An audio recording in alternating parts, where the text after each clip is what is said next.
tujuan kita untuk puasa itu apa sih Kak gitu? Tujuan kita Dan berpuasa puasa itu yang sebenarnya mencari itu gimana sih? Tuhan. Tujuan kita berpuasa itu mencari Tuhan. 2 Tawarik 20 ayat 3.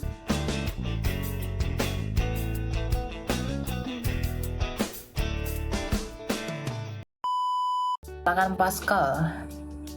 Selamat malam Pascal. Pascal. Baiklah.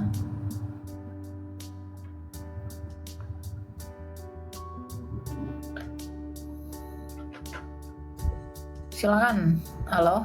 Selamat malam. Halo, selamat malam Kak Ilya. Iya malam, silakan Pak. Apa mau tanyakan Pak? Saya mau nanya gini Kak, gimana ya, masa layak nggak ketika misalnya, atau saya punya pandangan sendiri ya, bukan pandangan sendiri juga sih, cuman misalnya kita ya baca data istilahnya, kayak misalnya baca data tentang jumlah kekristenan di dunia gitu ya, terus juga kayak di Indonesia berapa segala macam gitu, tapi apa namanya, kayak akhirnya kita nggak peduli dengan hal itu, dengan jumlah segala macam gitu ya, karena gini kayak oke, Data apa dulu ini Pak Baku? Data apa dulu? data tentang jumlah orang Kristen di dunia gitu kayak kayak sama tadi kayak kakak bilang itu, kayak misalnya ya, kayak Protestan, Katolik, Ortodoks nggak usah dibedakan gitu kan, yang penting satu dalam iman Tritunggal gitu kan. Oke. Tapi gini, kayak gini ya, itu kan Kristen yang kita ketahui ya, maksudnya secara agama gitu ya, itu kan administrasi agama, cuman kalau secara iman belum tentu mereka itu sebenarnya beriman yang sebenarnya kepada Kristus gitu. Akhirnya kita kayak ya udahlah gitu kan. Mungkin dari sekian jumlah orang Kristen yang ada di dunia atau bahkan di dekat kita sekalipun itu belum tentu Kristen, sehingga kita tidak ambil pusing dengan hal itu gitu ya. Jadi karena gini ya, misalnya saya berinteraksi dengan banyak misalnya orang-orang gitu kan, yang bukan non Kristen atau Kristen segala macam gitu. Soalnya kan kayak apa ya, kita kayak lebih nyaman dengan orang yang ya mungkin bukan Kristen, atau mungkin ada juga yang Kristen gitu kan. Jadi kita tuh kayak mikir sebenarnya ini yang Kristen, ini bukan gitu, nggak peduli ya dengan ini KTP segala macamnya gitu kan. Atau memang itu kayak mana ya? Tunggu dulu, agak bingung aku. Gini Kak, Lalu masuk Bapak yang beragama lain pun kalau dia baik, dialah Kristen begitu? Mengarah ke situ, cuman gini gak, maksudnya gini ya, kayak ya gini kan, kita kan nggak peduli yang beragama lain pun itu secara iman bisa nggak itu jadi Kristen gitu kan? Tidak ada itu, nggak ada. Ya karena atau mungkin pandangan saya ini dulu. hanya karena rasa nyaman sesaat gitu kan. Karena kenapa ya, maksudnya ketika misalnya saya berinteraksi dengan mereka itu saya kayak bisa teringat dengan Kristus segala macam gitu. Tapi ketika saya misalnya dengan orang Kristen yang agamanya Kristen, justru saya kayak lebih ya apa ya, maksudnya kayak nggak bisa ingat Kristus segala macam gitu gimana itu Kak? Sekarang saya tanya, Yudas dekat dengan Yesus nggak? Dekat. Oke. Dia mengkhianati Yesus nggak? Iya, mengkhianati. Lalu kenapa Bapak nggak khianati Yesus? Kan Yudas tuh dekat dengan Yesus. Oh, Yudas ini nggak baik, maka aku nggak mau jadi ikut Yesus deh gitu. Lalu kenapa Bapak tetap ikut Yesus? Ya karena memang ya kita harus ikut Yesus kan, maksudnya ya dia ya kan karena dia itu. Lalu orang di luar sana walaupun dia baik, ya dia harus tetap ikut Yesus dong. ya sekarang kita nggak tahu kan di hatinya, entarnya dia ikut Yesus. Ya, kalau di hatinya dia ikut Yesus, dia harus melakukan apa yang Yesus perintahkan nggak? Iya, itu salah satunya berbuat baik. Perintah Yesus itu apa yang paling utama? Ya buah iman berbuat baik gitu kan. Baptisan. Mereka dibaptis nggak? Iya, itu kan baptisan itu kan fisik. Mereka dibaptis nggak? Ya secara fisik enggak. Tidak. Emang ada baptisan secara tidak fisik? Ya bukan berarti gitu. Ya iman itu pun nggak fisik kan, nggak bisa dideteksi dengan indera. Itu yang Bapak perlu cerna dan perlu perbaiki. Ya, buang dulu keras kepala, asumsi pribadi itu buang dulu jauh-jauh. Ikuti pikiran Kristus. Ya, jangan buat agamamu Ya, sendiri. kalau berdasarkan Alkitab juga kan Yesus datang kepada orang Samaria yang enggak yang bukan Yahudi Saya bilang tadi kan. tahu dia datang kepada orang Samaria. Dia percaya maka dia melakukan apa Yesus mau. Jadi kalau ada orang mengaku dalam hatinya saya percaya Yesus tapi tidak melakukan apa yang Yesus perintahkan, atau melakukan yang satu tapi tidak melakukan yang lain, berarti dia nggak percaya. Berarti kalau dia mengaku dalam hatinya dia percaya Yesus, harusnya dia mau memberi diri dibaptis. Maka ketika dia memberi diri dibaptis, dia adalah orang Kristen. Baptisan itu kan bukannya fisik gitu kan. Masa bukan ada Nggak ada fisik, Pak, secara banyak mekanik. banyak Ya, fisik-fisik tapi kan itu nggak fisik itu kan ada. melalui mekanisme yang prosedur manusia yang ngatur, kayak misalnya Di mana gereja gitu. dalilnya? Di mana dalilnya ada prosedur-prosedur? Di mana? Dalilnya nggak ada, cuman kan setelah manusia Ya, melakukannya kan berarti pakai kalau mekanisme tidak ada, kan. itu hanya karangan Bapak saja. Ya dibaptis dalam hatinya mungkin gitu kan, mungkin ya nggak tahu lah. Ya itu Bapak saja masih bilang mungkin. Iya tapi Mana kan ada ada kemungkinan. mungkin dalam kekristenan Pak.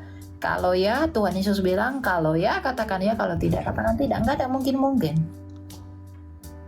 Jadi Gini, kalau asal- Bapak bilang, jadi kalau Bapak masih bilang mungkin, ya udah itu udah nggak Kristen itu. atau gini Karena kayak, seorang Kristen itu kalau ya katakan ya, kalau tidak katakan tidak kayak iya sih maksudnya udah sampai di situ, oke? sampai gitu kan. Cuman ada lagi Jadi pertanyaan Kak. jangan tambah yang lain. Kalau memang dia mengakui dia percaya Yesus, dia harus memberikan dirinya untuk dibaptis. Nggak ada aku percaya Yesus, tapi dia nggak mau melakukan apa yang dia perintahkan, yang Yesus perintahkan, atau nggak bisa, ya. Jadi jangan tambah yang lain-lain. Begitu. Gini Kak, yang kedua gini kan. Tapi apa yang misalnya kayak pandangan saya ini bukan berpengaruh. Pandangan Bapak itu salah. Iya maksudnya ini juga berpengaruh secara praktek gitu ya. Jadi akhirnya saya kayak itu komunitas atau persekutuan itu sesuatu yang bernilai iman enggak itu Kak. Jadi misalnya ya ketika saya nggak mengikuti gini ya kayak nggak ibadah ke gereja gitu kan. Ya udah, karena kalau misalnya saya ke gereja mungkin aja kekecewaan yang dapat atau rasa ketidaknyamanan gitu Ya kan. itulah kalau Ya, tapi pikiran gini. gini. Tapi ketika misalnya saya kayak ya bertemu sama siapa aja atau sendiri gitu, bisa kayak mikir oh Tuhan itu ada dan kita. Diam. Dengar. Kalau Bapak ke gereja, aduh nanti aku takut dikecewakan, aku takut diinikan, aku takut dikira. Makanya Pak, hidup itu penuh dengan damai sejahtera dulu Pak. Jangan negative thinking mulu sama orang. Kalau hatimu sudah ngawur, terus kamu tidak punya damai sejahtera, dimanapun kamu berada, kamu nggak akan punya damai sejahtera. Kamu nggak akan menemukan kebenaran. Kalau kamu udah negative thinking mulu, aduh nanti ke gereja saya datang kekecewaan, lalu kemana kamu pergi? Ke Lapo. Iya lah Kak. Nah apa yang kamu dapat di Lapo? Iya maksudnya ya terserah di mana-mana gitu ya. Maksudnya tapi kan kita bisa terhubung Ya makanya saya dengan Tuhan katakan gitu. dalam bertindak itu jangan negative thinking. Bapak harus berusaha hidup positif. Biar argumentasi kita selalu positif. Hidup kita juga positif, warnanya pun akan positif. Jangan aduh saya takut ke gereja nanti saya dikecewakan. Kalau kamu mikirnya begitu ya kamu akan pernah ke gereja. Berarti kita harus kecewa tapi harus dipendam gitu istilahnya. Atau memang ya udah dilepaskan aja gitu ya. Kan Anda ke gereja belum tentu kecewa. Lalu kenapa Anda berpikir Anda sudah pasti kecewa? Ya karena Itu yang kebiasaan. perlu diperbaiki dari Bapak. Itu perbaiki Pak, itu nggak bagus sifat begitu. Ya, itu diperbaiki, itu dibuang jauh-jauh sifat begitu. Karena Anda nggak akan bertumbuh dengan sifat seperti itu. Kalau Anda, aduh nanti saya akan begini kecewa segala macam, ya kamu dimanapun pasti kecewa. Tapi kan bukan kecewa itu yang kita cari. Kita ke gereja kan cari Tuhan, bukan cari orang, bukan cari kecewa. Kalau kamu carinya kecewa ya kamu dimanapun pasti kecewa. Iya, argumen lain mengatakan gereja itu bukan manusia, bukan ininya kan, bukan gedungnya. Ya udah, ya misalnya kita berhubung dengan manusia, misalnya kayak di mana aja bisa terhubung dengan Tuhan, ya nggak masalah gedung lagi kan. Pembenaran itu nggak jadi pembenaran. Kalau memang kamu mengaku kamu adalah orang Kristen, kamu pasti bersekutu dengan orang-orang Kristen juga. Jangan benarkan dosamu, jangan benarkan kesalahanmu. Tapi kan Alkitab mengatakan ya Kristen yang iman bukan yang agama gitu kan. Ya memang Kristen itu bukan agama, Kristen itu kerajaan.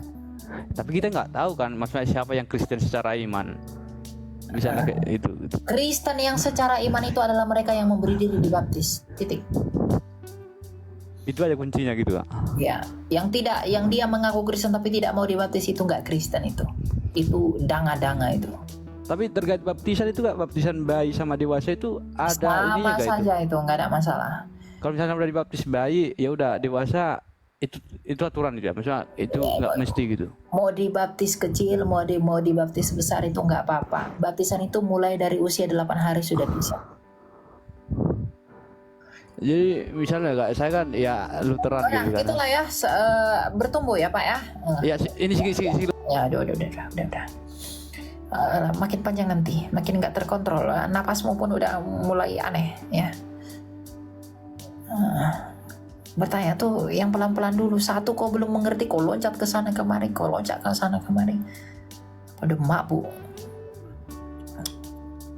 Satu aja belum mengerti, langsung lompat sana, lompat sini. Kita pun bingung mau jawab gimana. Gak teratur.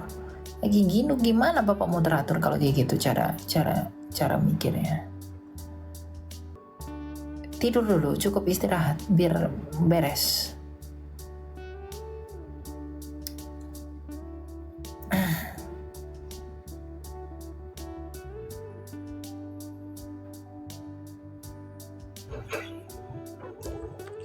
Silakan slide girl. Shalom Kak. Jadi gini, saya tuh mau nanya Kak, tujuan kita untuk berpuasa itu untuk apa sih Kak? Apa iya kita berpuasa itu untuk mencapai jawaban yang selama ini masih ambigu dalam hidup kita? Apa pertanyaan? Jadi tujuan kita untuk puasa itu apa sih Kak gitu? Tujuan kita Dan berpuasa puasa tuh yang sebenarnya mencari itu gimana sih? Tujuan kita berpuasa itu mencari Tuhan. 2 Tawarik 20 ayat 3. Yosafat menjadi takut lalu mengambil keputusan untuk mencari Tuhan. Ia menyuruhkan kepada seluruh Yehuda supaya berpuasa. Selain untuk mencari Tuhan, berpuasa itu adalah untuk merendahkan diri. Dalam Imamat 16 ayat 29 dikatakan, kamu harus merendahkan diri dengan berpuasa. Jadi tujuan kita berpuasa itu adalah untuk mencari Tuhan yang adalah roh dengan menyangkali kedagingan kita, menanggalkan kedagingan kita di dalam puasa. Lalu selain untuk mencari Tuhan, tujuan kita berpuasa adalah untuk merendahkan diri di hadapan Tuhan. Bahwa I'm nothing without you God. Aku merendahkan diriku dengan tidak makan, dengan tidak minum di hadapan. Jadi tujuan berpuasa itu adalah mencari Tuhan dan juga merendahkan diri di hadapan Tuhan. Dan di luar itu nggak ada yang lain gitu ya Kak? Banyak sebenarnya manfaat berpuasa, bisa untuk kesembuhan, bisa untuk memperoleh hal-hal tertentu, memperoleh doa apa segala macam bisa dilakukan. Kak, kalau semisal melakukan berpuasa itu, kita itu harus benar-benar mengikuti yang kayak di Alkitab yang semisal puasa Daniel gitu ya Kak? Atau tuntunan puasa yang benar dan Ya itu kan ada aturannya. Kalau mau berpuasa kita mengikuti puasanya siapa dulu. Saya punya pastor, dia berpuasa itu puasanya Tuhan Yesus. Jadi dia memang benar-benar nggak makan selama 40 hari. Dia hidup tuh sampai sekarang. Ya, kamu mau ikuti puasa siapa? Puasa Daniel, nggak makan makanan raja, jadi vegan gitu. Atau puasanya Esther, 72 jam nggak makan nggak minum. Silakan saja, apapun itu. Tapi niatnya dalam melakukan puasa itu yang penting. Mengapa kamu berpuasa? Tujuannya untuk merendahkan dirimu dan juga untuk apa? mencari Tuhan. Kalau masalah dia harus sekian hari, itu kan hanya tentang jangka waktu dan metode. Tapi tujuannya itu yang perlu. Dan kamu sesuaikan dengan ketahanan kamu, bagaimana. Mungkin nggak, kemampuan mewujudkannya itu yang penting. Gitu, ya. Ya Kak. Makasih ya Kak. Shalom. Oke, shalom. Oke gitu ya teman-teman, saya akhiri dulu sampai di sini. Buat kalian yang sudah menonton, terima kasih. Udah tetap layar juga, terima kasih, Anda luar biasa. Kita akan bertemu lagi dalam kesempatan berikutnya di lain waktu. Yang mau saya sampaikan sebagai penutup adalah sebenarnya ini udah selalu saya katakan bahwa iman kekristenan itu adalah iman yang paling kaya dan yang terkaya dalam segala hal. Apapun orang lain katakan tentang tawaran-tawaran mereka, whatever it is, whatever they are, Kristus tetap nomor satu. Karena apa? Mungkinkah kamu berharap kemuliaan dari Dia yang tidak pernah dimuliakan? Tapi kita bisa mengharap kemuliaan bagi Dia yang sudah dimuliakan, yang telah hidup kembali, mengalahkan kematian, dan duduk di sebelah kanan Allah. Jadi, mengenali Kristus bukanlah sebuah ketertarikan saja, atau sebuah hobi saja, tapi mengenali Kristus itu berkaitan dengan kehidupanmu dan keselamatanmu. Bagi kamu yang sudah di dalam Kristus, berpegang teguhlah kepada pengajaran yang sehat, hidupilah imanmu dan berbuahlah dengan lebat. Dan bagi kamu yang belum mau percaya kepada Kristus, renungkanlah, kemanakah kamu pergi setelah kamu mati?